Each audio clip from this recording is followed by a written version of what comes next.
Hey, I know it's been a minute since my last episode, but I'm back. This time we're going to be covering an RPG Maker game that I found.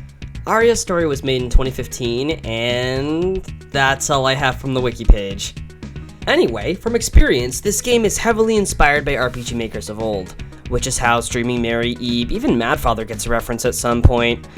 My biggest problem with this aspect is that it takes way too much inspiration from the Witch's House in particular. I'll cover this more when we have the game's game behind us and the actual plot in front of us. Speaking of, let's open up the game and check it out. The game opens with a conversation between two characters, both of which the player hasn't yet seen. This is really important for later, which, like the game, I'll pull it up when we need it. We're then introduced to Aria, this game's main protagonist. She's a bookworm, and the most important of the main few characters. Aria likes to read, so naturally she enjoys going to this library. Very quickly she finds the library to not be so safe. Fun fact, you can die within 2 minutes of starting up the game. How do I know? I did. I'm the one who died upon seeing the first of the many jump scares and events this game happens to have. I'll be complaining about that a lot. This game uses save points. Use them. All the time. This game takes a lot from the Witch's House, which means the game will not hesitate to kill you at any given moment or wrong decision you make, which the game gives you lots of. I swear, you will die constantly if you go into this game blind like I did. Oh, did I forget to mention that this is a horror game? Well, it is. You will forget that a lot. Because I don't want to get pissed at every moment it happens, I'm going to talk about it now. This game likes to jump scare you all the time. It is a constant. Blood splattering below your feet, a statue moving to a new place, inanimate objects running at you as you leave, dumb stuff like that. It is everywhere. It gets really annoying. Not scary, annoying. I think the devs thought it added to the spooky part of the atmosphere and added the game's sense of unsafety. It fails at building tension because they're so incredibly frequent that they can become boring and predictable. Sometimes they outright kill you. And they do this in rooms with save points in them. They scare you in rooms with save points, which in this kind of game are safe. How do I know this? Because in the Witch's House they were safe. Yeah, that's great. Also, if you think it might add to a chase or something, no. This game has a chase scene, but with a character that happens to be different than the one that it tries to build tension and scare you with. Granted, that monster is foreshadowed, and also, let's just talk about the deaths, because I also don't want to comment on much of that later. In this game, you die a lot. You can die because you decided to interact with an object. Then the game dances on your corpse by telling you that the object you died to is dangerous, at a point where the thing cannot kill you anymore, after it kills you. The deaths are a waste of time. They're the game's edgy way of saying, go get another item or come back later. Which isn't always a bad thing, it just gets egregious and obnoxious very fast because of how many times the game tries to kill you. Now, the game doesn't always kill you to tell you things, so I think a lot of them are extremely unnecessary. And it's not like they do anything unique with the actual deaths either, they kind of just kill you. It's quick and it sends you back to the save point. Which the game gives you constant save points, but it loves to laugh at you for saving constantly, like, you should, with a save counter. Why? It's not funny.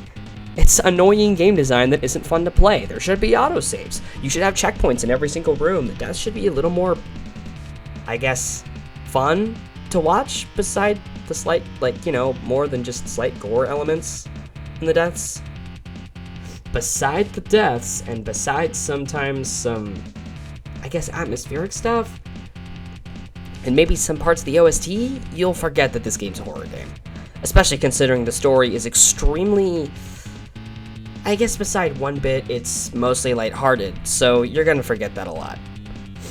And honestly, what does this the most out of everything is the characters. And the atmosphere in some parts.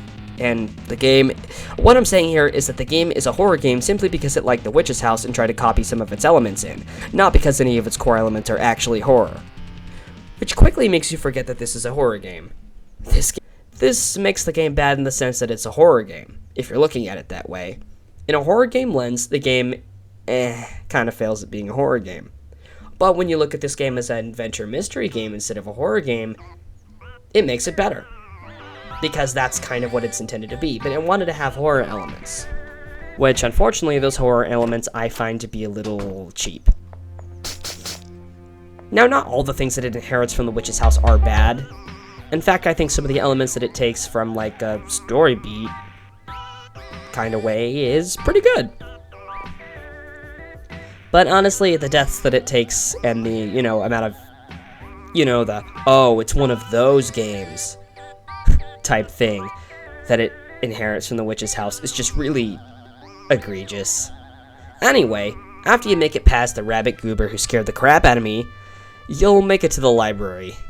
The other one, because there's two, because notice how like the library got like super dark and stuff. Yeah, it's a different one now. It's different. These two not the same thing. In the new library, you'll first complete a quick rearrangement puzzle when you make it to the next area. This is a precursor to how the rest of the game works. First you get to a point where you can save, there's tons of rooms and puzzles, complete them when you can to progress, and try not to die. They're pretty straightforward, and sometimes you can do them before the game tries to subtly imply that there's puzzles to do. Although sometimes I had a little small brain moment where I just couldn't figure out how to progress. Those are the times I referred to the guide. The guide in the game's Tumblr page is actually really helpful and easy to follow. I highly recommend using it for at least the endings, which they happen to have a chart for. You are intended to look for all of them to fully understand the plot and all the characters past the initial 4. You'll see what I mean when we get to the spoiler section. Most of the game up until the last 40 or so minutes is completely spoiler-free because of how all cryptic the dialogue is. It actually gets extremely annoying, in fact. Sooner or later, Aria meets the narrator, who's extremely pessimistic initially, but she is best girl. So you'll make it to the first of the 4 major areas of the game, comedy, but don't think it's going to be all that funny. The objective of this area is to get this sentient book his balls. Wait! He wants to juggle to unlock the door, and he lost things that he needs to juggle. There, that better? Sentient books are everywhere in this game. Most are endearing, others not so much. Also, are we serious? So, in The Witch's House, another RPG Maker horror game that came before this one, the first death that the player will likely experience is this one, where a clearly marked spot causes the walls to collapse and kill the main character.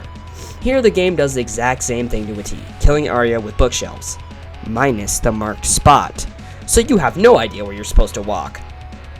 And all the game gives you, as a hint, is a cryptic note that gets you to walk on the correct tiles. But honestly, I go the long way, and I still die. How was I supposed to know the 2-pixel difference? There's also a save point like right outside this room. That's honestly not good because the death becomes annoying rather than punishing. The want to not die is not a want out of loss of progress, but rather convenience. It will slow you down more than it does scare you or punish you. That death was basically for nothing.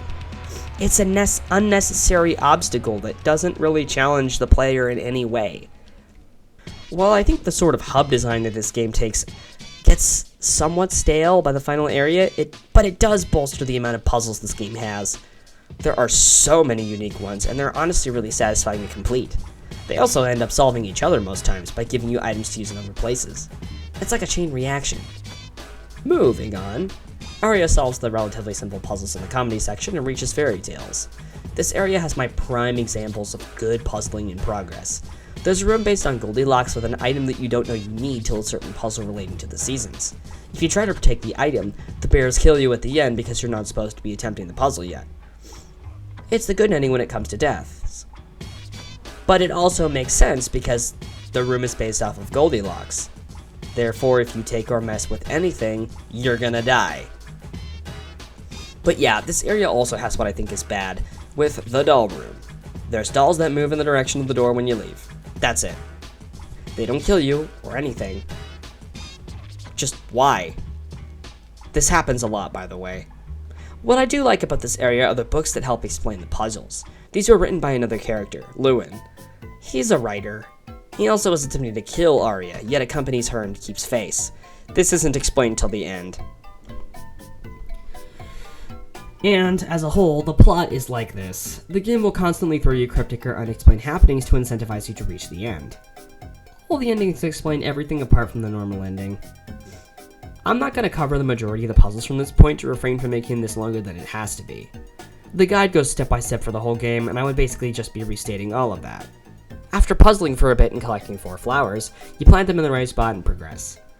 Next up is by far the longest part in the game, romance. Honestly, this area was a little boring and drawn out at times, just because it's bigger than the rest, and the in-game hints are a little vague, honestly. Or if you're like me, you'll waste too much time in one specific room where you have to use paint and a canvas. I was too stupid to figure this out.